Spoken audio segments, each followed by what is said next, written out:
Hola a todos, bienvenidos a esta nueva edición de la Cátedra de Familia, un espacio producido en alianza entre el Instituto de la Familia, el Centro de Tecnologías para la Academia, el Centro de Producción Multimedial y Unisabana Medios. Soy Juan Camilo Díaz y hoy vamos a abordar un tema que es muy importante para todos y son las claves para prevenir los riesgos que niños y adolescentes corren en los entornos digitales. Vamos a abordar este tema y vamos a tratar de dar aquellas pautas que nos permitan manejar este tema desde casa, desde la escuela, recordando algo que es básico. La tecnología no es ni buena ni mala. Todo depende del uso que cada uno de nosotros le dé. Yo puedo utilizar muchísimas cosas que me han traído beneficio, pero las puedo utilizar de manera inadecuada, de manera poco correcta, y ahí es donde viene ese gran dilema, esa gran pregunta que nos tenemos que hacer. ¿Deben los niños estar cercanos a la tecnología? ¿Debo yo evitar que mi hijo adolescente tenga acceso a un celular, a una red social, a internet? Vamos a tratar de desglosar esto y lo vamos a hacer de la siguiente manera, y es muy básico. Lo primero es tratar de entender cuál es la función educativa de la familia, partiendo de una realidad, y es que somos nosotros los padres de familia los educadores naturales de nuestros hijos.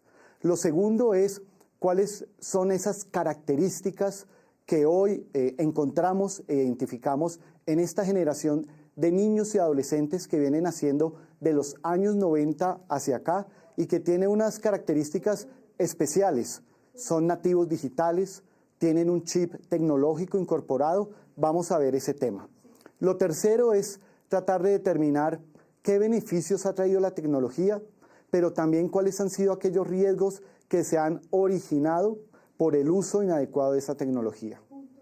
Sería de pronto un poco osado decir que la tecnología solo ha traído cosas malas, cosas negativas, y resulta que no. También debemos reconocer que hay aspectos muy positivos de la tecnología. Y cuarto y último punto que abordaremos el día de hoy son las claves para que niños y adolescentes hagan uso seguro, responsable y constructivo de los entornos digitales. Vamos a tratar de desglosar este tema. Vamos, en la medida en que proyectamos y desarrollamos nuestra cátedra de familia, a resolver algunas inquietudes, y vamos también a determinar esos aspectos claves que todos ustedes necesitan, no solamente en casa, sino también si tienen una función social y de responsabilidad en otros estamentos de la sociedad. Lo primero es reconocer que la familia es el primer gran agente socializador de la persona. Realmente son 4 agentes socializadores: la familia, el sistema educativo, los amigos y los medios de comunicación. Sin embargo, ese primer gran agente modelador de la persona humana es la familia. La familia es reconocida como la base de la sociedad. Es una institución que tiene derechos y deberes y que por normas alrededor del mundo tiene que ser protegida, promovida, cuidada y fortalecida. La familia es el único lugar en donde se ama por lo que se es. ¿Qué significa eso? Significa que yo, por ejemplo, que soy padre de 3 hijos, los amo, tanto a mis 2 hijas como a mi hijo, los amo por lo que son, porque son mis hijos. No necesito ningún condicionamiento, ningún atributo especial, sino que simplemente necesito o requiero que ellos sean mis hijos. Los amo por lo que son. Además de eso, la familia cumple una función de escuela invisible. ¿Qué significa esto?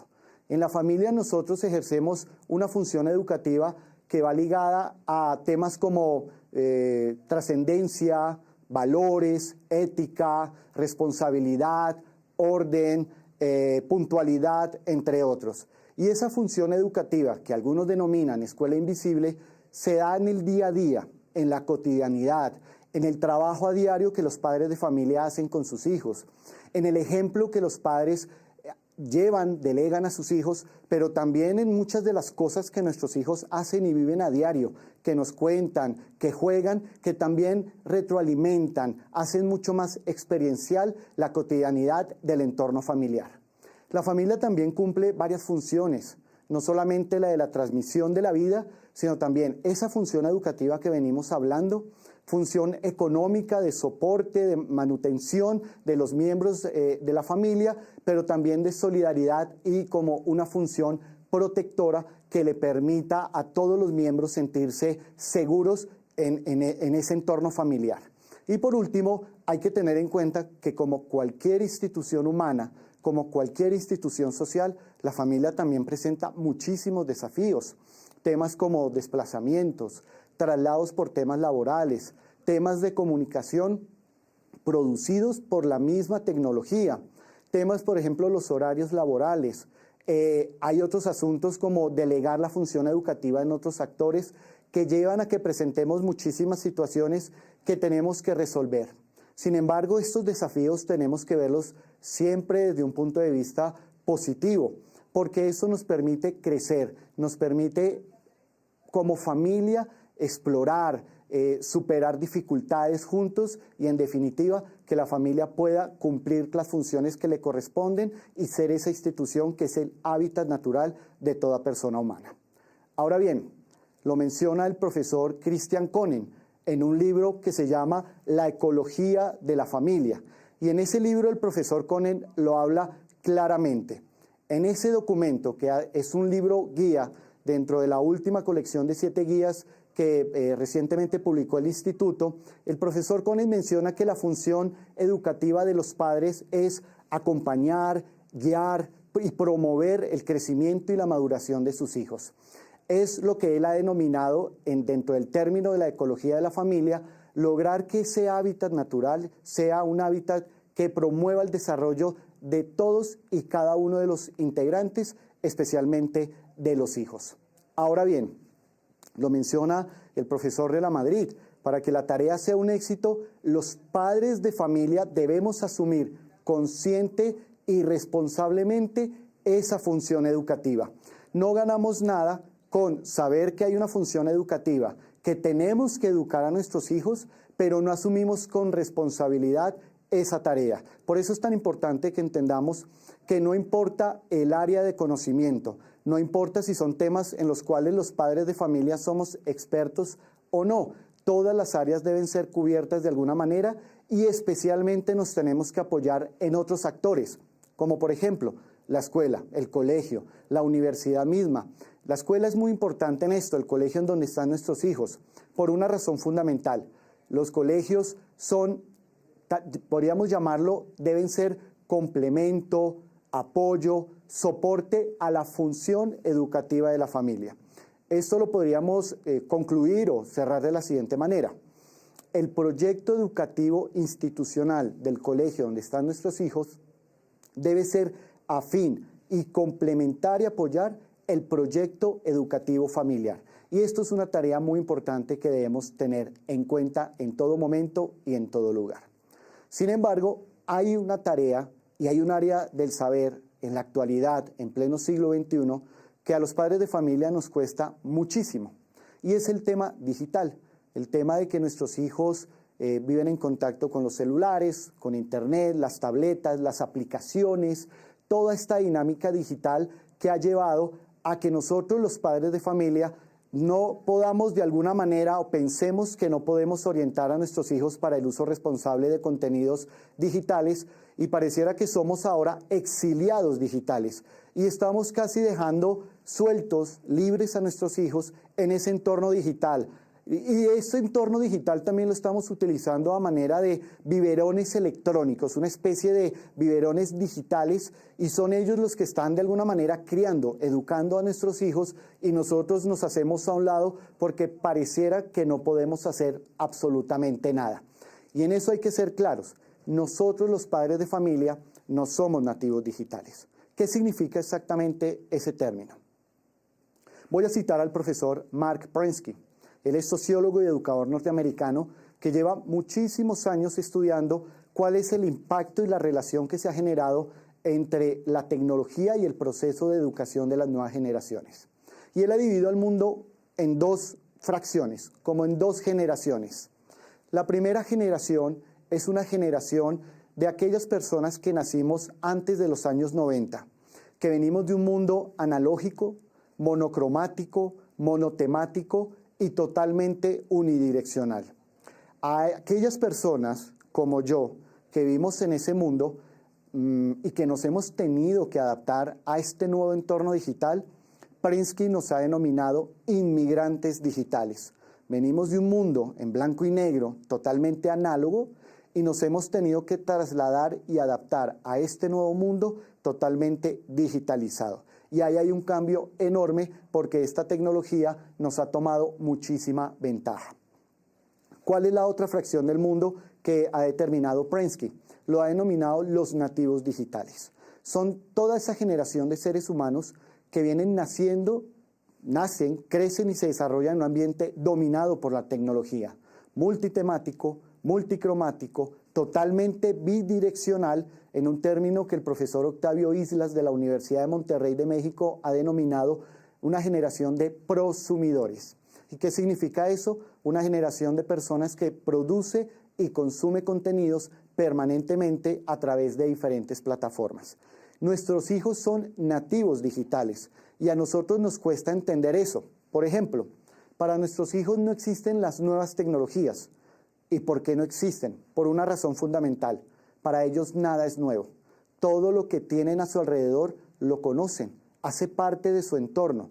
Mientras que para mí, a los 44 años, que pasé el teléfono fijo, ubicado en una mesita en la sala de la casa de mis padres, a el beeper, y después pasé a un celular que era algo que en su momento denominamos una panela así de grande, pues ahora ver todos estos dispositivos tecnológicos totalmente funcionales, convergentes, que me permiten hacer muchísimas cosas, pues ese mundo es totalmente nuevo para mí.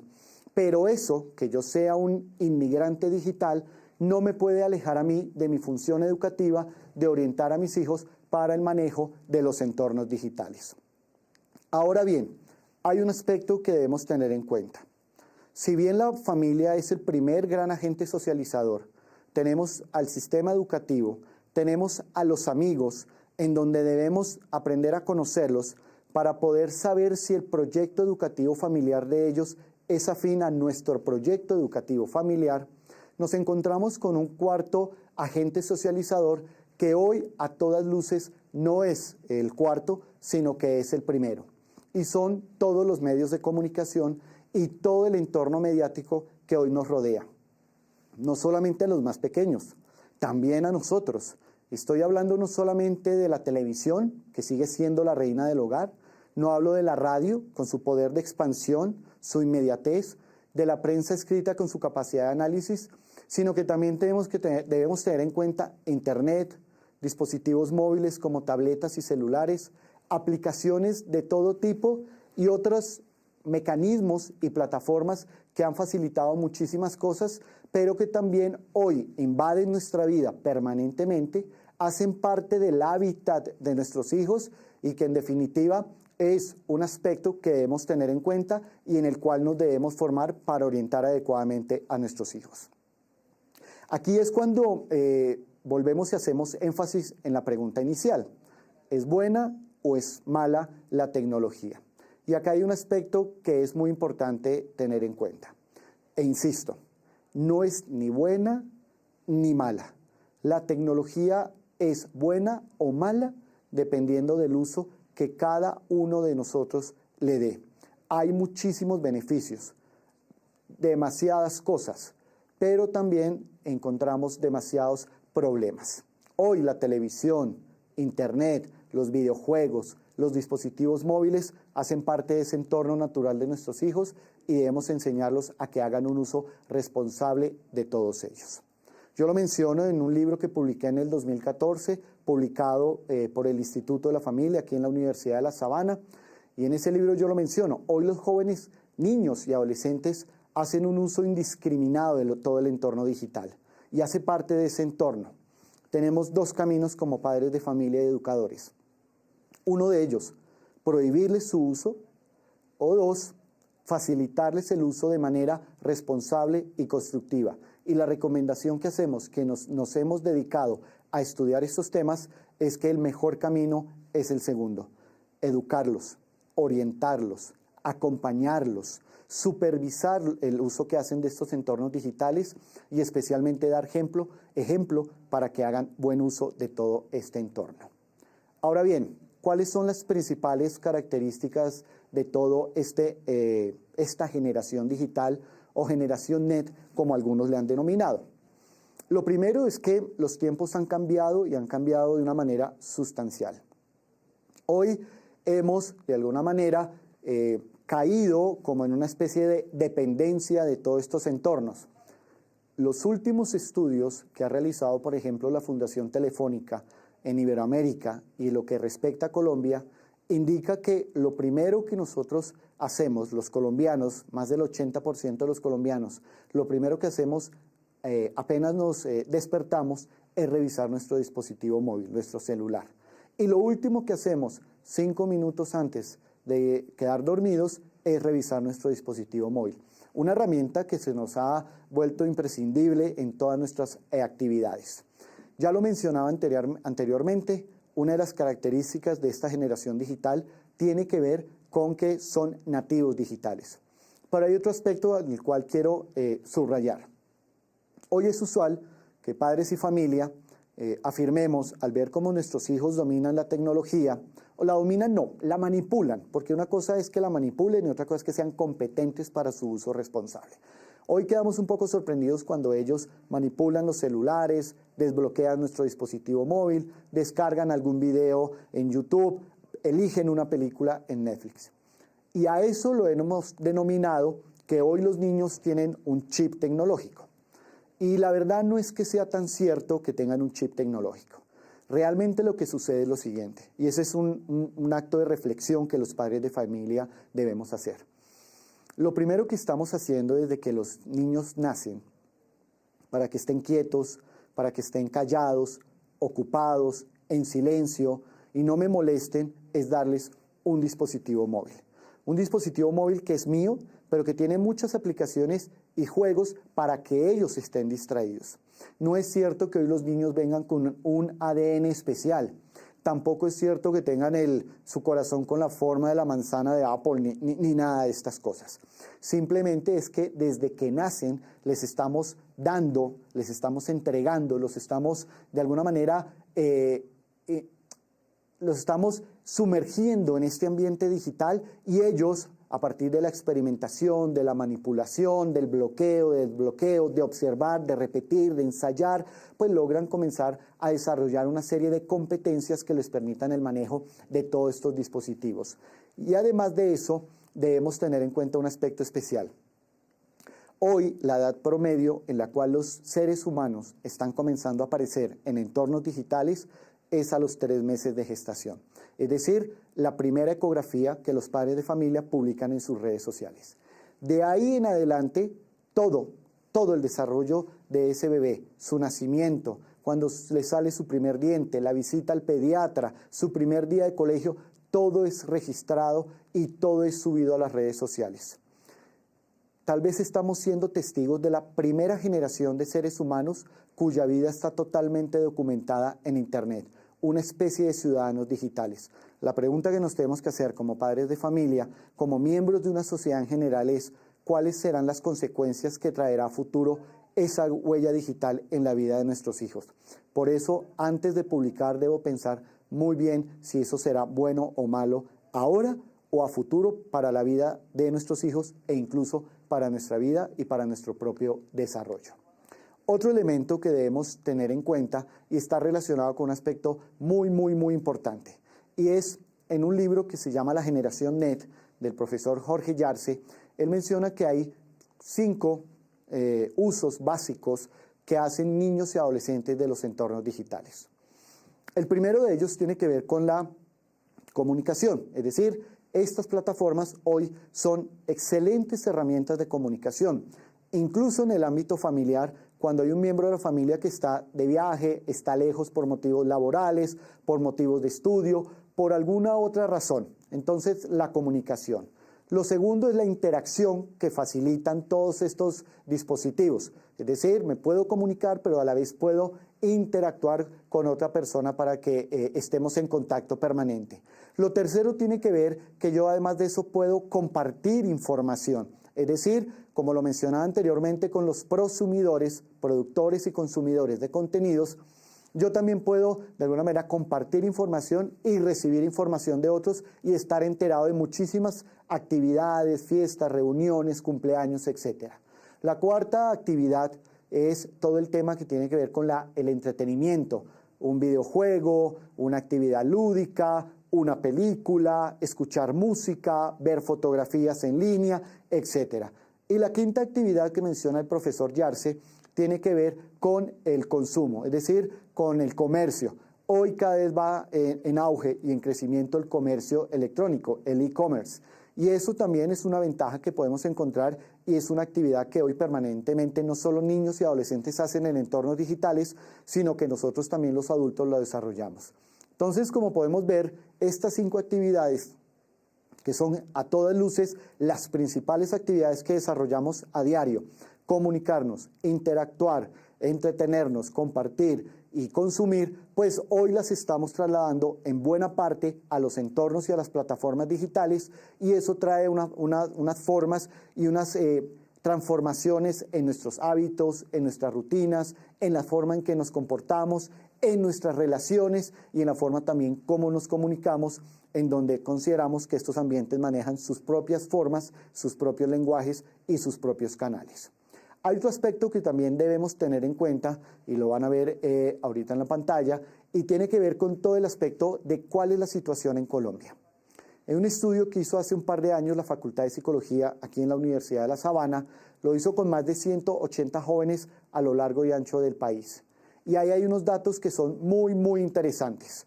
Primero, la edad de inicio de acceso a Internet y de contacto con Internet de los niños en Colombia comienza a los 9 años. Eso significa que cuando cumpla 18 años ha pasado buena parte, la mitad de su vida, conectado a la red. Además de eso, el 68% de los adolescentes colombianos se conecta a diario. El 30% lo hace entre 3 y 6 días a la semana. Y el 0% de los jóvenes afirmó que nunca está desconectado. Es decir, el 100% está conectado permanentemente, así sea al menos 1 hora diaria. Pero hay un dato que no aparece en pantalla, que ustedes están viendo, pero que sí me parece importante tener en cuenta. Y es que cuando se le pregunta a estos niños y adolescentes entre los 9, 12, 13 años de edad si ha entrado en contacto con algún desconocido en línea, la respuesta es que más del 72% lo ha hecho. Es decir, que ha cometido una gran falla de seguridad, de cuidado, de autoprotección, y ha establecido contacto con algún desconocido. Y ahí hay un elemento que debemos tener en cuenta, y es que nunca tenemos la certeza de quién está al otro lado de la pantalla. Y ese es un tema sobre el cual debemos llamar toda la atención. Ahora bien, esto es un problema, como uno lo puede ver acá, es un problema o tiene algo de malo, esa actividad permanente que tienen niños y adolescentes en los entornos digitales. Para nada. Lo primero que hay que tener en cuenta es que esto es un proceso natural, súper natural de nuestros niños. Contactarse, entrar en contacto permanente, estar en línea, interactuar información con sus amigos, publicar información. Y acá hay un dato que me parece que es clave. Como no sabemos quién está al otro lado de la pantalla y como no sabemos tampoco los riesgos que corremos en los entornos digitales, porque los estudios que han hecho también otras fundaciones como el Ministerio de Tecnologías de la Información indica que, por ejemplo, el 72% de los padres de familia no saben cuáles son los riesgos que niños y adolescentes corren en entornos digitales. Aquí hay que tener en cuenta un aspecto que es muy importante. El exceso de tecnología desde muy pequeños sí puede ser dañino. Por eso hay que colocar algún tipo de normas, algún tipo, llamémoslo, de marco, de limitadores de la cantidad de tiempo que nuestros niños pasan en entornos digitales. Y lo segundo es que también debemos comprender, los padres de familia y la sociedad en general, que, como lo menciona Meyerowitz en un artículo publicado, imagínense, en el año 84, pero que tiene vigencia por el desarrollo que ha tenido la tecnología, y es que precisamente este universo mediático y ahora este universo digital Es un enorme espacio de socialización para que nuestros niños y adolescentes desarrollen habilidades sociales, relaciones interpersonales y vayan también conociendo a otras personas, pero también teniendo la medida del impacto y del alcance que todo esto debe tener para ellos. Rueda y Quintana, en un artículo publicado en el año 2013, dice que así como nosotros los adultos tenemos ciertas formas y ciertas maneras de relacionarnos con los demás, pues los niños y los adolescentes también lo hacen a su manera y con lo que tienen a su alrededor, con lo que tienen a su alcance. Y eso no lo debemos perder en cuenta porque lo que aquí debe funcionar no es prohibirles esos espacios, sino indagar cómo funcionan, en qué consisten, qué tienen de bueno, qué tienen de negativo, cuál es su naturaleza y, en definitiva, cuál es el alcance que deben tener nuestros hijos en esos entornos digitales. Ahora, hay un elemento que debemos tener en cuenta. El problema es la manera como a veces logramos entender si toda esta tecnología es buena o mala. Lo menciona Rueda y Quintana, la manera como los adultos y los niños perciben la tecnología, la exploran, la entienden y dominan, es diferente. Las nuevas generaciones, esta generación de nativos, muestran una mejor disposición y capacidad para acercarse a esos medios muy diferente a la forma y a la manera como lo hacemos nosotros. Y eso lo debemos tener en cuenta. Por eso la familia sigue siendo el principal y el más seguro entorno de normas, de conductas y de buenos hábitos para el uso seguro de estos entornos digitales, ya que ellos allá desarrollan nuevas actividades dependiendo muchísimo de la naturaleza de ese entorno y debemos llevarlos a que hagan uso de todo este entorno, pero en unas condiciones seguras. Lo voy a resumir de la siguiente manera antes de dar paso a algunas preguntas que seguramente hay de los asistentes a esta cátedra. Y es la siguiente, y es una reflexión. Usualmente le decimos a nuestros hijos que no hablen con extraños en la calle, que no anden por lugares oscuros, que tampoco se dejen coger mucho la noche porque es peligroso. Esas mismas recomendaciones se las debemos hacer en los entornos digitales, que no vayan a tener contacto con desconocidos. Y hoy debemos reconocer que además de eso, hoy nuestros hijos, además de los riesgos que corren en la calle, hoy también los riesgos están en su propia alcoba o incluso en la palma de su mano. Vamos con algunas, en este momento, con algunas preguntas que haya de los asistentes para ir resolviendo dudas y damos paso a la siguiente parte de la presentación.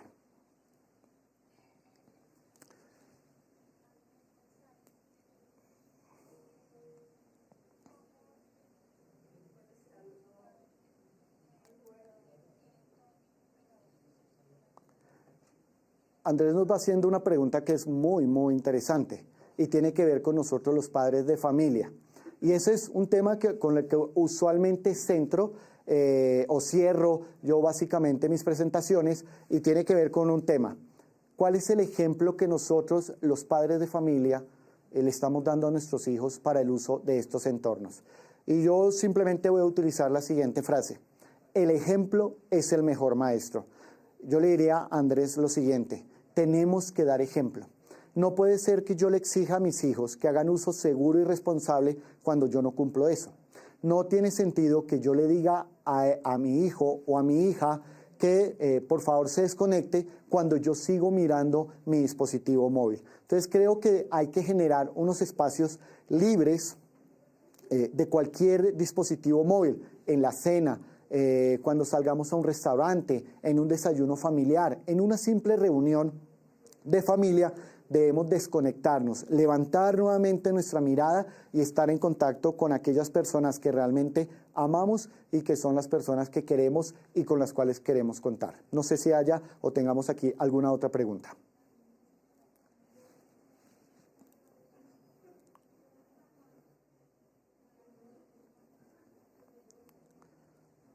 Blanca nos escribe, la señora Blanca Borque nos escribe qué hacer, cómo manejar cuando un gran influenciador de estos personajes que montan canales en YouTube y tienen cuentas en redes sociales y tienen una gran aceptación y una gran acogida entre los jóvenes, qué hacer con ellos o cómo lograr orientarlos cuando hacen mensajes o contenidos que son inapropiados para niños y adolescentes. Este es un tema que tiene que ver muchísimo con la plataforma de YouTube, agradeciendo a Blanca su pregunta, y es lo siguiente. YouTube, que nació simplemente como la iniciativa de un par de jóvenes de registrar los cumpleaños o de grabar los cumpleaños de sus amigos para después subirlos a internet para que todos aquellos que no pudieron ir pudieran saber qué pasó en el cumpleaños. YouTube tiene enormes posibilidades y hay youtubers que son quienes graban y publican videos en YouTube que hacen contenidos muy buenos. Pedagogía, ciencia, educación, tecnología, viajes, gastronomía, etcétera. Y hay otros youtubers cuyos contenidos pues realmente son sonsos, pesados, inapropiados. Aquí la pregunta que debemos hacernos es, ¿por qué esos contenidos inapropiados tienen millones de seguidores? Es decir, ¿cuáles son los vacíos que pueden estar llegando a llenar en nuestros hijos? Y lo segundo es que debemos enseñarle a nuestros niños a que elijan buenos contenidos, no solo en YouTube, sino en la televisión, incluso en un libro. Hoy en un libro también podemos encontrar contenidos inapropiados. El tema es en la elección, en formar carácter, en formar personalidad, criterio, crítica positiva para que independientemente de la plataforma escoja contenidos que le aporten y le hagan crecer. Muy bien. Vamos a continuar antes de seguir más adelante con algunas preguntas y vamos a seguir hablando un poco de esta generación. En un reciente libro que publiqué que se llama Los desafíos de la familia en la era digital, en ese libro que recién lo publicamos a través del Instituto de la Familia y fue publicado acá en la Universidad de La Sabana, en ese libro lo menciono de una manera, llamémoslo, muy tajante. Somos testigos de un cambio generacional. Y un cambio de época en donde la tecnología no solo ha modificado cómo nos comunicamos, sino que no solo cómo nos comunicamos y nos informamos, sino que ha modificado absolutamente todo. Todo, nuestras relaciones personales, la forma como pensamos, lo que creemos, lo que sentimos, cómo nos comunicamos, cómo compramos cosas, cómo las vendemos, en fin. La tecnología ha dado un golpe fuerte, de manera positiva en muchísimos aspectos, de manera negativa en otros tantos, pero en definitiva ha traído cosas muy buenas. ¿Cuáles han sido esos principales beneficios de la tecnología? Podríamos arrancar que el primero es la facilidad y al acceso a una enorme cantidad de información. Yo recuerdo cuando estaba un poquito más joven, y era que a mí me tocaba ir a la biblioteca, hacer cola de 2 y 3 horas, para acceder a un computador que había en ese momento en una biblioteca, después pedir unas fotocopias, sacar unos acetatos para poder armar una presentación para mi clase. Hoy día la información la tenemos a un clic de distancia. Ya no necesitamos ir a ningún lado, la tenemos ahí. Sin embargo, debemos tener en cuenta un aspecto, y es que no todo lo que está en Internet es cierto, no todo lo que aparece en la web es cierto, y debemos también enseñar a que escojan nuestros hijos contenido que sea realmente valioso y especialmente cierto. La segunda ventaja o el segundo beneficio tiene que ver con la democratización. ¿Qué significa esto? Significa básicamente que hoy todos, independientemente de nuestra raza, religión, condición social, país, hoy todos tenemos acceso o podemos tener acceso, por ejemplo, a una cuenta de correo electrónico, a una cuenta de una red social, a recibir información a través de las redes, entonces, y a manifestar nuestro pensamiento. El problema radica es que no hemos aprendido a expresar esa opinión, pero podemos participar y podemos hacer parte. Otro aspecto positivo tiene que ver con la comunicación. Ya lo mencionamos anteriormente, se facilita hoy día muchísimo la comunicación, la interacción.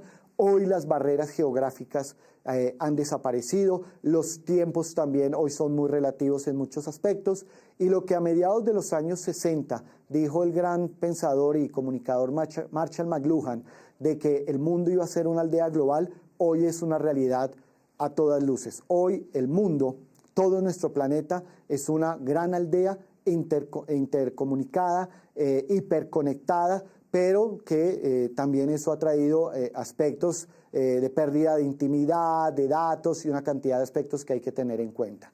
También tenemos el conocimiento, que lo tenemos ahí al frente nuestro, simplemente que queramos acceder a él, a buscarlo oportunamente, y eso es un aspecto que tenemos que enseñarle a nuestros hijos, a que hagan búsquedas inteligentes. Los motores de búsqueda no son inteligentes. Ellos simplemente funcionan por unas operaciones matemáticas y de códigos binarios, ceros y unos.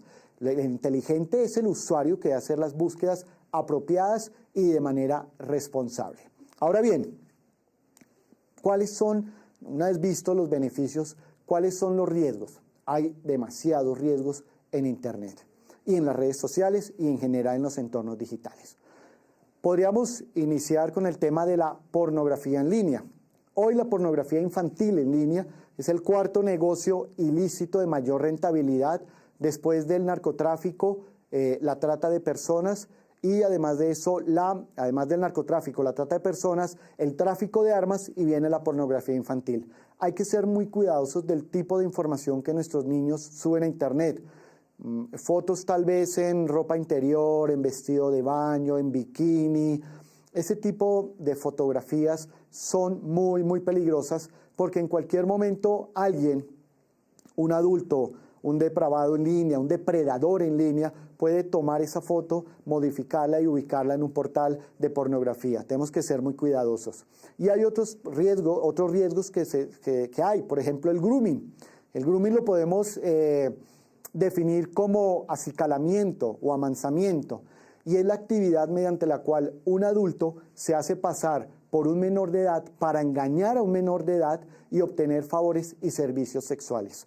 Primero lo contacta, lo engaña, lo engancha, lo fideliza, haciéndole creer que son amigos, que son pares, que están formando una amistad enorme, y ahí es donde viene el problema, porque después le puede pedir que se desnude, que se suba la blusa, que se baje los pantalones, y en el momento en que nuestro hijo lo hace, engañado, confiado en la amistad, ahí es donde viene el gran riesgo, porque este depravado en línea captura la imagen, graba el video y después viene una etapa que se llama la sextorsión, que es cuando le empieza a pedir dinero o a pedirle más material con la amenaza de publicar su imagen, su video, su fotografía en las redes sociales. También tenemos el sexting, que significa sexual texting, que es mensaje de contenido sexual, y es algo que lastimosamente hoy se ha convertido en la prueba de amor. ¿Y qué significa esto? Las parejas de novios, adolescentes ellos, inmaduros todavía en muchos aspectos, como prueba de amor se exigen que les envíen el uno al otro una foto a través de WhatsApp, por ejemplo, en donde esté desnudo o semidesnudo como prueba de amor, o incluso como presión social. Yo creo que en esto no se trata de prohibir ni el celular, ni de prohibir el WhatsApp. Aquí de lo que se trata es que debemos formar desde muy pequeños a nuestros niños en afectividad, en un carácter fuerte, en personalidad madura, para que cuando le lleguen este tipo de propuestas tome la decisión correcta, de cuidarse a sí mismo, de cuidar también al otro. Hay una profesora del Instituto de la Familia, la profesora Marcela, y ella lo ha denominado la personalidad tipo salmón. Es decir, yo puedo trabajar en mis hijos dos tipos de personalidades. Una, tipo borrego, que haga lo que todo el mundo hace, o forma una personalidad tipo salmón, es decir, contracorriente, en donde no tiene que hacer lo que todo el mundo hace, sino tener una personalidad sólida y madura. Y tenemos otro tipo de riesgos. Además de la pornografía infantil, del grooming, del sexting, también tenemos, por ejemplo, el oversharing, que es cuando compartimos absolutamente todo lo que hacemos en Internet, sin medir las consecuencias de esas publicaciones. También cuando de repente existe el sharenting. Y recuerdo que en una de las clases de familia y cultura mediática de nuestra especialización en desarrollo personal y familiar, una participante de la especialización nos contó que en sus redes sociales publicaba muchísimas fotografías de sus hijos porque le gustaba dar a conocer lo que ellos hacían. Ese fenómeno se conoce como el sharenting, share and parenting, compartir y crianza. Y es el fenómeno en el cual los padres de familia publican información de sus hijos y a veces no toman las precauciones de qué tipo de información. Tenemos también el ciberacoso, que no es más que el matoneo a través de las redes sociales. Tenemos también la nomofobia, que es la non-mobile phone phobia. ¿Qué significa esto? La fobia a no tener el celular. Y este es un tema al cual hay que prestarle muchísima atención, Porque hoy desde muy pequeños nuestros niños nos piden tener un celular, pero hay que tener muchísimo cuidado de la dependencia que este puede llegar a generar, a tal punto que ya está en Asia, por ejemplo, a la adicción al celular se le denomina la heroína electrónica, y son temas que debemos tener con muchísimo cuidado y que después abordaremos en una próxima cátedra. Tenemos también el vamping, que es vampireando, que es este fenómeno de niños y adolescentes que duran hasta altas horas de la noche, 12, 1, 2 de la mañana, incluso entre semana, que se conectan a diferentes plataformas, publican, postean, revisan, chequean algo en YouTube, y esto viene alterando todos los hábitos de sueño, los hábitos alimenticios, entre otros. Frente a estos riesgos que ustedes vieron en pantalla, hay algo que es básico y se llama normas. Y las normas no coartan el desarrollo de la personalidad. Las normas no coartan la libertad del ser humano. Las normas ayudan a organizar la libertad del ser humano.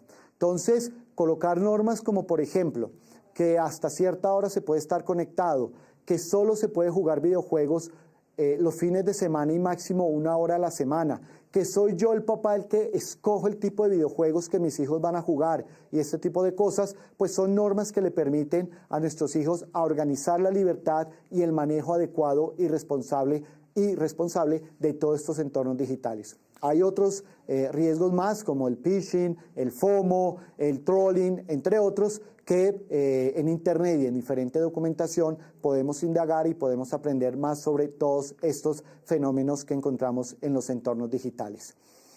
Quiero hacer un alto en este momento y saber si hay alguna pregunta, saber qué dicen nuestros participantes para ir resolviendo algunas dudas que haya en este momento.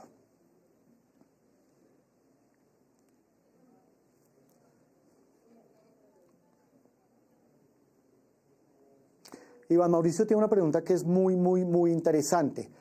¿Existe una edad adecuada para que los niños tengan acceso a las redes sociales? Y la respuesta, Iván, es tajante. Sí. Las normas y condiciones de las redes sociales hablan que un menor de 13 años no debe tener acceso a las redes sociales. ¿Por qué? Porque corre muchísimos de los riesgos que acabamos de mencionar. Ahora bien, también uno podría pensar, ¿existe una edad adecuada para el uso de tecnología de los niños? No existe una edad adecuada, es decir, en la academia no nos hemos podido poner de acuerdo para poder lograr que exista como unos parámetros fijos, estables y seguros de las edades adecuadas. Sin embargo, hay un profesor francés, Serge Tisserand, de la Universidad de París, psicólogo, y él sacó y promulgó la regla 36912. Esa regla dice que antes de los 3 años, niños no deberían tener acceso a la tecnología, sino al juego, a la lectura, al abrazo y a la caricia de sus padres. Antes de los 6 años, un niño no debería tener acceso a videojuegos. Si quiere jugar, vaya al parque, eleve una cometa, patee un balón. Antes de los 9, cero acceso a Internet, y solamente lo tendría con el acompañamiento de sus padres y por una actividad académica. Y a partir de los 12 años, solo lo haría acceso de alguna manera pausado a diferente tecnología, pero previamente ya existió un tiempo de preparación, de formación del carácter, entre otros. Espero que Iván haya quedado satisfecho con la pregunta. Vamos con otra inquietud que tenga alguno de nuestros participantes.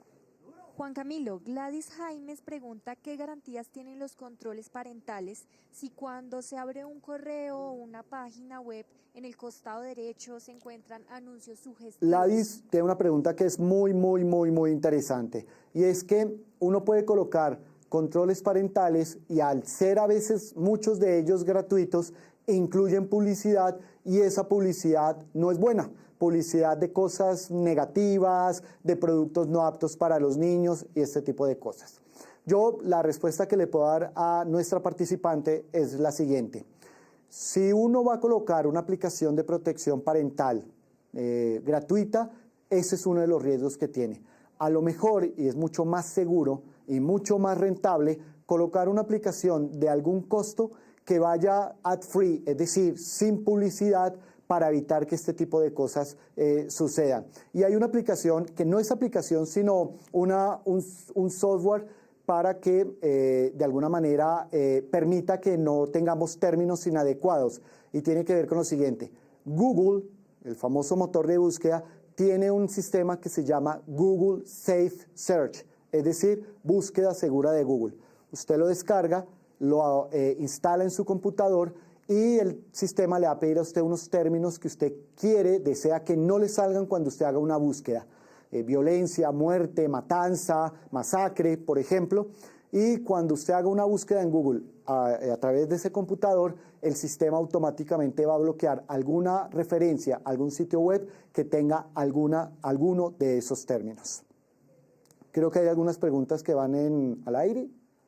Juan Camilo, Óscar Álvarez pregunta que si su hijo de 16 años pide privacidad en su celular, tiene clave y no les permite ver sus comunicaciones. Óscar, has dado en un punto que es clave, y es que nuestro hijo menor de edad exige privacidad e intimidad en el manejo de sus redes sociales, de su correo electrónico, del manejo de las claves del acceso a sus propios dispositivos.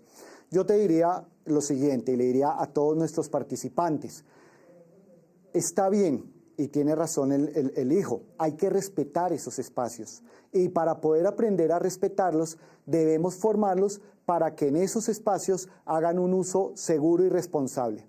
Sin embargo, hay que tener en cuenta una cosa. La Corte Suprema de Justicia, hace 2 años, en una sentencia, le otorgó el derecho a los padres de familia a conocer cuáles son las claves y las cuentas de redes sociales y de correo electrónico de sus hijos menores de edad. Esto con el ánimo de preservar y proteger su integridad, su intimidad y su vida. Sin embargo, creo que este es un trabajo que hay que adelantar en la casa, que es un diálogo permanente, que es un tema también de confianza. No se trata bajo ningún motivo de volvernos los policías, los supervisores permanentes de nuestros hijos, pero creo que sí vale la pena generar unos lazos de confianza y de lealtad y de manejo responsable de esa libertad que le vamos dando a nuestros hijos en los entornos digitales. Muy bien. Vamos ahora con otros de los riesgos que pueden correr nuestros niños en los entornos digitales, y doy paso más adelante a algunas de las otras preguntas. Sedentarismo, obesidad, inactividad social, malas posturas, problemas de visión, problemas de audición, contenidos inadecuados, confusión entre la realidad y la ficción. Es decir, son muchísimos aspectos que no tienen que ver propiamente con que alguien afecte mi actividad en entornos digitales, pero que sí están ligados a mi actividad personal en los entornos digitales. Y frente a los riesgos o los aspectos negativos que acabo de mencionar, hay que prender las alarmas. Cuando, por ejemplo, nuestro hijo apenas llega del colegio, lo primero que hace es prender la consola de videojuegos, ahí hay algo a lo cual hay que prestarle atención. Si lo primero que hace apenas se levanta es prender la consola o el televisor, ahí hay algo que no está bien. Si le decimos que la apague, por ejemplo la tableta, porque nos vamos a una reunión familiar y se pone furioso, alega, se molesta, en la reunión familiar está como acelerado, como ansioso porque ya quiere irse a la casa a aprender otra vez su dispositivo móvil, ahí hay algunos síntomas que nos deben y nos obligan a buscar ayuda profesional, porque a lo mejor estamos al frente de una persona que está generando algún tipo de dependencia o de una dependencia, de alguna manera una ludopatía, si es en el caso de los videojuegos, por ejemplo, alguna adicción a todas estas herramientas y a todos estos entornos digitales. Ahora bien, ya es hora, después de toda esta parte, función educativa de la familia, cuáles las principales características de esta generación digital, cuáles son los beneficios y cuáles son los riesgos que traen los entornos digitales. Es hora de que veamos cuáles son esas pautas y esas claves que debemos adelantar en nuestra casa, en nuestro hogar, incluso en la escuela, en el colegio, para que nuestros hijos hagan uso seguro, responsable y constructivo de esos entornos digitales. Lo primero es una recomendación básica. Nunca el computador de la casa debe estar en la alcoba de los niños, porque si está en la alcoba de ellos y está encerrado con llave, ¿cómo yo puedo orientar? ¿Cómo yo puedo supervisar? Ese computador, esa tableta debe estar en una zona común, cosa que yo como padre de familia pues pueda también mirar qué está haciendo, pueda chequear en algún momento sin ser invasivo. Repito, esto no se trata de ejercer un control excesivo, pero sí que yo pueda acompañar y que mis hijos sepan que ahí estoy yo pendiente del tema. La segunda norma o la segunda actividad que podemos llegar para minimizar los riesgos es algo de lo que ya hablamos anteriormente y tiene que ver con el tema de la aplicación, la utilización de aplicaciones de control parental que hay de todo tipo. Son útiles siempre y cuando las sepamos aprovechar y las configuremos adecuadamente. No olvidemos las normas, por favor. Es muy importante las normas. Las normas, insisto, ayudan a organizar la libertad y es muy importante establecer unas normas que no solo cumplen ellos, sino que también aplican para nosotros. Tiempos de desconexión, momentos fuera de pantallas, abrir otros espacios para pasar tiempo en familia. Estas normas nos ayudan a todos a organizar este ejercicio de la libertad y este ejercicio del uso responsable. Hay unos aspectos que creo que se deben tener en cuenta y son muy importantes y se los debemos transmitir a nuestros hijos. Y esas normas ayudan a tenerlo en cuenta. Lo primero es que una vez yo publico algo en Internet, una vez yo lo publico, es universal. ¿Qué significa eso? Que más de 4.900 millones de usuarios de Internet alrededor del mundo tienen la posibilidad de ver mi información. Entonces, debemos de alguna manera derrumbar también el concepto de que existe la privacidad en Internet. No es cierto, la privacidad 100% en Internet no existe. Lo otro que debemos tener en cuenta es que una vez yo publico eso, cualquier persona lo puede ver, esa persona puede guardar la imagen, almacenarla, puede compartirla, puede modificarla y eso hace que yo pierda el control de la información. Ya la información no está solo en mi computador, ya la información no está solo en mi red, sino que esa información está en una enorme cantidad de personas. ¿Cómo hago yo para eliminar la información de esas redes sociales o de esos computadores? Como pierdo el control de la información, hace que la información sea prácticamente imborrable. Y en eso debemos tener muchísimo cuidado. En esto, Descartes, el filósofo, decía, pienso, luego existo. Hoy la máxima, la afirmación que debemos tener en cuenta y que debemos enseñarle a nuestros hijos y que debe ser una norma que jamás se les debe olvidar es pienso, luego existo. Para esto hay que estudiar muchísimas cosas, hay que formarse, hay que leer, hay que documentarse, asistir a cursos, por ejemplo el diplomado en familia que el instituto trabaja con diferentes colegios a lo largo y ancho del país, trabajar mucho desde las neurociencias, nosotros contamos con un diplomado, es decir, en esto hay que trabajar y formarse porque si nosotros no educamos a nuestros hijos en el uso de estas herramientas, otros lo van a hacer. Ahora bien, esto es clave y es propio de cualquier padre de familia. Es mejor enseñar que prohibir. Si yo le prohíbo, si yo le niego el acceso, si yo le digo que no lo puede hacer, que está prohibido, estoy cometiendo un error. Lo que debo es incentivar el uso responsable de estas herramientas. Y para ello la prohibición no aporta en nada. En otro lado lo hará, irá donde un amigo y jugará un videojuego violento, se irá donde una amiga y se tomarán fotos inadecuadas. Pero si yo facilito el acceso, oriento eso, me formo, doy ejemplo, estoy allanando un camino para que hagan un uso responsable de toda esta infraestructura. Hay que aprender también a descargar y a utilizar aplicaciones de todo tipo, especialmente las de control parental, y además debemos decirle adiós a los biberones electrónicos. No pueden ser ni la tele, ni la tableta, ni el celular, la niñera electrónica de nuestros hijos, porque a lo mejor los dejamos ahí solos y no sabemos qué tipo de mensajes están recibiendo y qué tipo de uso están haciendo. Hay un elemento que no aparece en la presentación, pero que me parece que es muy importante, y esto debe ser un trabajo conjunto en el hogar. Es decir, las normas que se coloquen, las indicaciones que se dan, debe ser un trabajo conjunto y no que uno de los miembros de la familia, el papá diga una cosa o la mamá diga otra. Ambos o en el caso que estén los abuelos también, deben manejar, llamémoslo de manera coloquial, el mismo cuento. Es decir, la norma debe ser única, porque si uno dice una cosa, el otro dice otra, y otro interviene y dice otra cosa totalmente diferente, estamos dañando y estamos perjudicando terriblemente a nuestros hijos, que no van a tener una figura de autoridad y van a hacer lo que quieran en todos estos entornos digitales. Y además de eso, creo que hay una norma que es esencial y es la del ejemplo. El ejemplo lo he mencionado, el ejemplo es el mejor maestro. Hay que aprender en familia a explorar los buenos contenidos.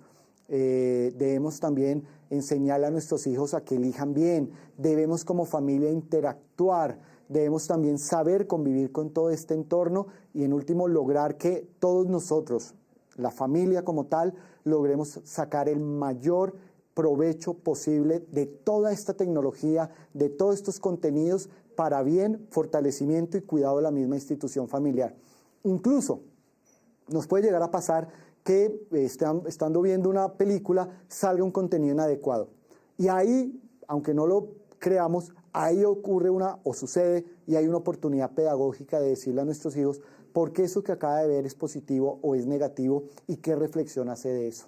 Aunque claro, no se trata de solamente ver cosas negativas para tratar de ser muy pedagógicos, pero sí puede llegar a suceder, pero no podemos, digamos, tratar de tapar, ocultar, echarle una cobija encima para que no vea, sino simplemente también tratar de aprovechar la ocasión para formar un poquito de criterio, que es algo de lo que necesitamos hoy día.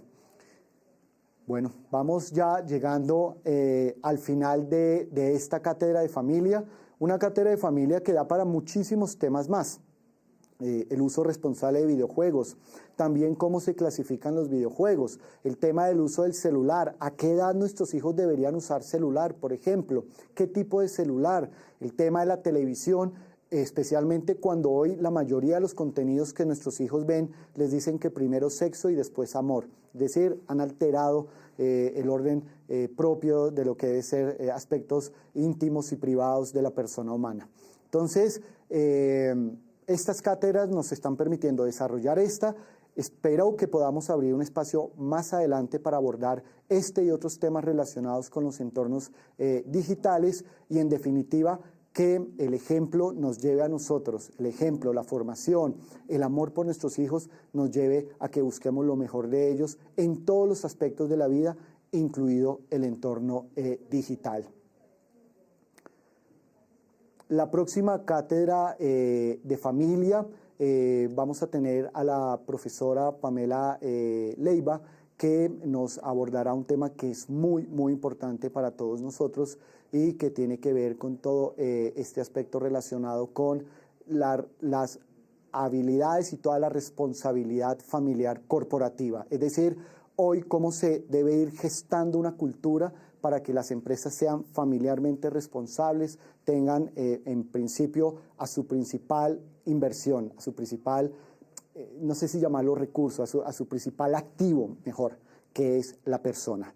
Eso será el último jueves del mes de septiembre.